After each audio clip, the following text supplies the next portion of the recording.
FNE gagne une responsabilité et fait un pile effort. Moi-même qui proche jeune, je me passe en pile côté, moi en pile dans mobilier qui porte sous FNE et ça fait plaisir. Parce que dans le point bagage fait mal comme ça. C'est là où ils vont côté et pour les jeunes à étudier au Chita sous bloc 15. Donc à chaque fois que je passe dans l'école, au lycée national, je passe dans l'école communale et que moi, un mobilier qui vient sous FNE sous lui, m'estimer que c'est un bon bagage. Ceci étant dit, moi-même, je pense que Haïti, il faut sortir des sentiers battus. Parce qu'on doit la 50 sous chaque transfert qui va FNE possibilité pour faire ça la faire. Qui j'ai nous capable de faire pour multiplier? Moi-même, on doit la 50 sous transfert, ça donne 28 à 30 millions de dollars chaque année. Ça fait que l'État haïtien peut disposer en cash vietnamien 30 millions de dollars chaque année. C'est un argent avec l'aide de nos ressources dans la diaspora que nous avons leverage avec possibilité pour servir une dette de 600 millions de dollars. Nous avons prêté sur le marché international là, nous avons payé parce que nous avons des revenus et avec cet argent, on peut faire aussi bien que le FNE, on peut faire plus. On peut avoir pourquoi pas 5 grandes universités de référence à travers le pays. On peut avoir 10 écoles professionnelles et techniques, toujours avec cet argent. Haïti, pour nous développer, il faut sortir des sentiers battus. Nous avons pile code, il faut savoir comment multiplier. Nous avons sorti dans le sujet, mais puisque nous avons parlé du FNE, nous avons parlé de $50, nous avons parlé de l'éducation, je pense qu'il était important de le dire. À la vérité, pour qui ça, éducation, et nous rentrons directement dans le troisième thème, non, éducation important, parce que, à la vérité, Haïti qui a le gros problème aujourd'hui, c'est l'insécurité. Donc la priorité des priorités, c'est se battre pour que Haïti retrouve la sécurité et la stabilité. Cependant, retrouver la sécurité et la stabilité, ce n'est pas simplement une question de renforcer la police nationale et l'armée d'Haïti. Ce n'est pas péter balle sur bandit. Il faut créer les conditions pour que les jeunes de ce pays aient une éducation de qualité, qu'il y ait une école républicaine qui donne accès à une éducation de qualité à tous les Haïtiens, de telle sorte que tout Haïtien a une possibilité à travers l'école que je veux une route, chemin dans la vie, pour ne pas obliger que mon âme, pour le banou, ça va banou là. Nous mettons l'ordre dans des ordres, nous renforcer la police nationale, nous renforcer l'armée d'Haïti, nous faisons ça pour nous faire, pour rétablir la sécurité dans le pays, pour nous tourner les nous. Vous voulez tourner? Mais le plus important, c'est à long terme penser à la question éducative. Donc, chers amis, le sport, l'investissement et l'éducation sont des thèmes qui ont très bien été choisis. Et je félicite l'équipe qui a fait ces choix-là. Et ce sont des thèmes qui prouvent encore que la diaspora est bien présente dans la vie quotidienne haïtienne. Pas gain. Moi-même, toujours dit, Haïti, son pays qui gagne 12 millions de gens qui vivent là-dedans. Et il y a l'autre presque 12 millions qui vivent dehors. Mbana fait 4-5 millions à parler de nous. Parce que quand je prends la première, la deuxième, la troisième, la quatrième génération, je suis sûr qu'on dépasse au moins 10 millions d'Haïtiens dans le monde entier. Donc nous avons un pays où une partie vit en Haïti et une autre partie tout aussi importante vit à l'étranger. C'est pour cela, chers amis, que j'ai fait du combat pour la diaspora un combat d'une vie politique, d'un parcours politique, parce que j'estime que c'est dans la diaspora que nous disposons d'un gisement de ressources, de valeurs, de compétences, de capacités pour pouvoir aider à changer Haïti. Je l'ai fait à travers le Parlement, ça a été très difficile. Il y a un jour, moi, député, je dis que c'est député de diaspora, son jour, je suis comme ça. Je sens les réseaux comme ça, tout parce que moi, bataille pour la diaspora en ville. Son jour, parce que la bataille pour imposer la diaspora en Haïti n'est pas facile. Merci beaucoup aux organisateurs d'avoir compris le sens de mon combat. Et je peux dire qu'après 10 ans de lutte acharnée, je pense que nous avons gagné une première manche. Nous n'avons pas gagné la bataille.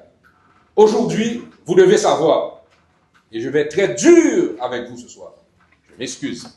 Madame écrasée là dans le monde. Il me semble que vous n'avez pas compris le moment que nous vivons. Je ne peux pas dire que vous y êtes indifférent parce que nous connaissons aimer Haïti et parce que nous connaissons nous voulons changer Haïti.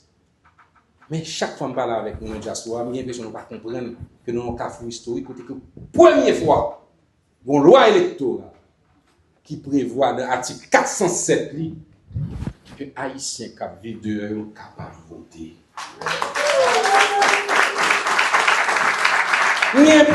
J'ai l'impression de ne pas comprendre que même sans révision constitutionnelle, même sans loi sur la double ou la plurinationalité, parce que je vous dis que la loi que j'ai introduite au Parlement, c'était pour remplacer celle du 6 octobre 1984, qui est complètement obsolète.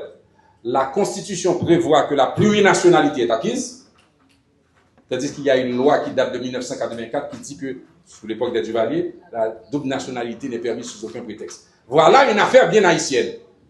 Étant donné que la Constitution prévaut sur les lois, nous partons du principe que la plurinationalité est aujourd'hui légale, active et reconnue par la Constitution haïtienne.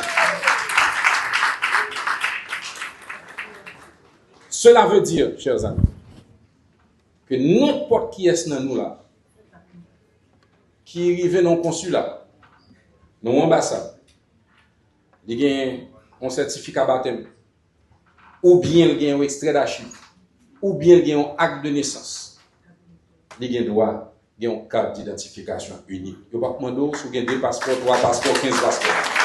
Ça veut dire souvent passeport canadien, un bon passeport américain, un bon passeport français, ou bien sans des salines avec nous, ou qu'à prouver que parents ou c'est d'origine haïtienne, ça veut dire aujourd'hui, une opportunité unique pour capable de jouer nos cap. C'est 4 ça aujourd'hui qui va permettre de voter aux prochaines élections. Je vais rappeler ça qu'on est que dans le temps, il y a 2 cas. Il y avait la carte d'identité, Julio, et il y avait la carte électorale. Celle-ci, aujourd'hui, elle ne fait qu'une. La carte d'identification unique, c'est laquelle vous avez droit, celle avec laquelle vous pouvez aider à changer le cours des choses en Haïti. L'article 407. Il se lit comme suit. Les Haïtiens vivant à l'étranger en qualité d'électeurs. Tout coûte. Amen. Mais attention, chers amis, restez véatifs. Parce que bon article 408 d'elle. Et que dit l'article 408? L'article 408 parle de la nécessité de définir les modalités, les règlements liés à ce vote. À son gros français, quand même, on n'est pas qui côté. Au capet dit pour équipe son baron. Donc soyez vigilants. À l'heure où je vous parle, au niveau du Conseil électoral d'Haïti, il y a des équipes de travail qui sont en train de définir les modalités de ce vote. Mais écoutez-nous, qu'est-ce que vous faites pour imposer votre position? Où êtes-vous? Je ne vois pas de groupe de pression ici. Je ne vous vois pas organisé autour de comités qui demandent au Conseil électoral ou qui ça a passé, qui ça a fait, qui ça pour faire. Je m'a senti, nous. Moi, ce que je n'aurais pas aimé que soit la 8e édition, Jean-David, je n'aurais pas aimé que ce soit une énième occasion pour les Haïtiens de se rencontrer autour d'un bon vin, un gâteau, on mange haïtien, si on l'a, tant mieux, si on tombe bon toujours, et que Jérémy, comme ça l'avait dit, ou bien que vous filmez il va mourir, alors vous gâtez. Il n'y a pas ça seulement encore. Ça ne peut pas être une énième rencontre où on va parler d'Haïti. Ah, ben, il y a pas bon, nous, ça qui est citadelle, mon cher, on est tel mourir, ou dans des mains. Non, ça a bon tout, que ça soit autant d'hier. Nous, nous aimons l'autre. Nous toujours contents de voir l'autre. D'ailleurs, nous partis, Haïti va jamais quitter nous. Nous, tous qui là, Haïti ne vous a jamais quitté. Haïti est dans vos cœurs. Il a mangé nous. Il a musique nous. Là, nous allons mettre les l'école, si c'est nous-mêmes qui avons mis des musiques dans le Jean Roosevelt, ça pique nous, l'autre va dans le Bédine à Gadila. Mais c'est musique haïtienne qui a pris dans la machine. Là, il y a 18 mai, toute machine qui a drapeau bleu rouge sur eux. Flat bouche, nos traînes dans New York, sont ma tête chargée. Même toujours dit, moi plus l'amour pour Haïti, dehors qu'un dedans. Et nous connaissons ça va pour nous. Parce qu'en Haïti, on ne connaît pas l'amour. Parce que tellement il y a misère, tellement il y a problème, souvent, jeunes, ils ont estimé que le pays a viré de Dubaï. On a parlé de football. Dernier match, je suis allé dans le stade Silvio Haïti-Panama. Je n'ai jamais oublié ça, Jean Roosevelt. Mais même son équipe national là, jouer, son équipe tressaille, mon sang ne fit qu'un tour, comme dit l'autre. Parce que quand ça me levait, nous-mêmes nous lever dans Haïti, côté que les drapeaux monter, l'hymne national, ou camper machine là, ou mettre en sous cœur, et pour regarder le drapeau. Et dans le pays, ça me levait. 50% stade là, dans le match Haïti-Panama, chita pendant l'hymne national. Et là, je regarde là, ça, je regarde. Mon yo, chita, et je remarque que c'est des jeunes. Les jeunes, ça, chita, son signal niveau UBAV. Ils ont payé à pas un payé à pas l'opportunité. Il a misé. Peut-être qu'il vient dans ce stade là, son coup de ronde libre pour le camper. Petit trip va faire les gros trip. Il a 25-30 ans. Là, l'école normale supérieure, il n'y a pas de possibilité pour jouer dans le travail. Et bien, il y a en Haïti. Parce qu'il a joué une chance de venir en Haïti. Même s'il passait par Mexique, il passait Chili, il passait Brésil, il montait au Mexique, il traversait là au Texas depuis qu'il arrive ici. Premier ça le fait l'acheter de la drapeau rouge, il m'a arrêté là avec. Il remet Haïti. Mais le bon message pour nous. Il dit nous n'oublions. Moi, je souhaité que 8e édition, Journée internationale de la diaspora, nous choisissons, même si nous crasons le protocole là, je demandé ça solennellement. Nous avons aimé que nous jour, nous cherchons temps pour créer un atelier sur comment nous sommes capables d'organiser nous, pour nous être focus, pour nous faire pression sur l'autorité haïtienne, pour que nous ne pas servir nos plats manger à varier. Pas grand dit, merci. Pas grand dit que c'est un petit projet pilote 8 que vous faites côté que c'est 2-3 haïtiens dans 2-3 villes qui votent. Vous comprenez ça? Parce que vous avez peur. Si la diaspora haïtienne est autorisée à voter comme elle le doit, elle doit pouvoir voter partout. Elle doit pouvoir voter dans nos consulats, dans nos ambassades. Elle doit aussi pouvoir voter dans les des bâtiments et des édifices préposés à cet effet. Et pour cela, en amont, il faut que les... Il y a un problème courant ici? Juste la mine pour prendre ma carte.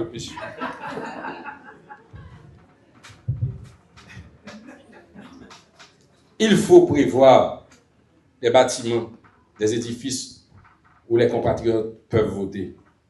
Prenons par exemple le Canada. Chère madame, vous êtes à Montréal. Je profite pour saluer votre professionnalisme. Vous êtes quelqu'un que je connais depuis longtemps. Vous faites honneur à la diplomatie haïtienne. Continuez sur votre chemin.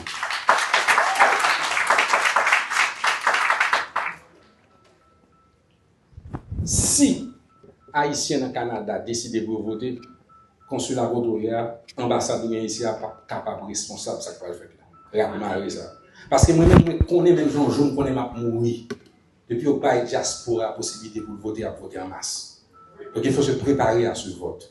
Ça veut dire, comment se préparer? Nous avons des propositions concrètes. Et nous aurions aimé que la diaspora elle-même, la première concernée, elle puisse aider. Parce qu'en général, les bataille, tout d'autre, elle regarde derrière lui, elle gagne tout. Mais si elle regarde derrière lui, elle va gagner tout. Ça va le faire. Nous avons proposé des solutions qui ne sont pas innovantes, mais qui sont réalistes. Le gouvernement haïtien ou le conseil électoral doit faire, avant les élections, une demande aux mairies des villes qui vont accueillir le vote haïtien pour que ces mairies puissent mettre à la disposition du conseil des écoles, des lycées, un gymnase, une bibliothèque, une librairie, des bâtiments publics que nous pourrons utiliser et en faire des centres de vote où les Haïtiens peuvent aller voter.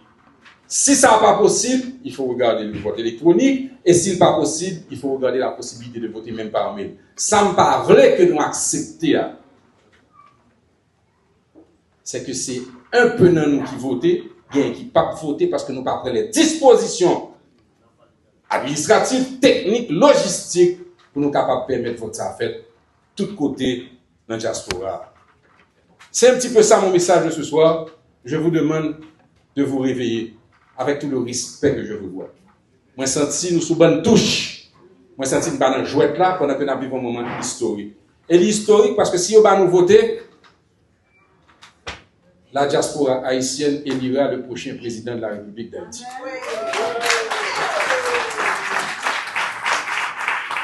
Et elle le fera sans difficulté au regard des statistiques qui sont très claires. Le dernier président haïtien, il a bénéficié de 500 000 votes. je n'ai pas besoin de vous dire, même le pas trop fort en mathématiques, je dis on pas fort en mathématiques, non, et plus en français, là, on pas besoin de trop fort en mathématiques pour comprendre que si diaspora a voté, le nombre en lui-même ne sera pas seulement un facteur important, il sera un facteur décisif. Ça veut dire que l'avenir de la République d'Haïti peut être entre vos mains, pour autant que dès maintenant, nous bataillons pour que le droit de vote ça, les bonnes choses ont une fin. Je voudrais, bien entendu, encore une fois, féliciter tous nos élus d'origine haïtienne. Ça qui fait plaisir, c'est que ils sont élus. Au Canada, ils partagent deux patries. Ils ont autant d'amour. Elles ont autant d'amour pour le pays natal que pour le pays d'adoption. Ça, extrêmement important. Et nous besoin élus ça retour parce que vous, de la diaspora canadienne, vous avez besoin des couloirs de transmission avec les pouvoirs de décision. On a parlé des possibilités de mettre à notre disposition des établissements pour le vote. Eh bien, nous avons des élus d'origine haïtienne qui sont exemplaires. Et je dis toujours, le président Manigat m'a toujours dit, Haïti est un pays d'échantillons. Les nous briller tout bon. Et les nous bon, tout bon, plus bon que n'importe qui est. Et c'est le cas de nos élus. On va donner un petit bravo pour eux aussi.